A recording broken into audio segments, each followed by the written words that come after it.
এবার নজর রাখবো বাংলার দিকে। নদিয়ায় বিজেপির পরিবর্তন যাত্রায় বাধা বার্নিয়া এলাকায়। নদিয়া পুলিশের সঙ্গে বিজেপি কর্মীদের তুলকালাম কাণ্ড।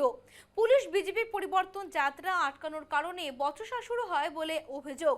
পুলিশের পক্ষ থেকে দাবি করা হয় নামাজ চলছে তাই পথে যাওয়া যাবে না। এই পরিবর্তন যাত্রায় উপস্থিত ছিলেন রানাঘাট লোকসভা কেন্দ্রের সাংসদ জগন্নাথ সরকার ও নদিয়া জেলা সভাপতি অর্জুন বিশ্বাস। তারা বিতর্কে জড়িয়ে পড়েন। এরপর পরবর্তী ক্ষেত্রে পুলিশের বাধা অতিক্রম করে পরিবর্তন যাত্রা এগিয়ে নেওয়া হয়।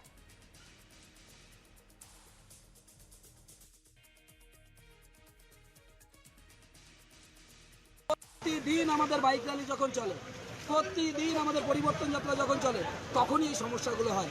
আজকেও প্রশাসন একই রকমভাবে এখানে আটকানোর চেষ্টা করলো, কিন্তু আমাদের সঙ্গে যুক্তিতর্কে এসে তারা নিজেরা ভাবলো যে না, তারাই ভুল করছে।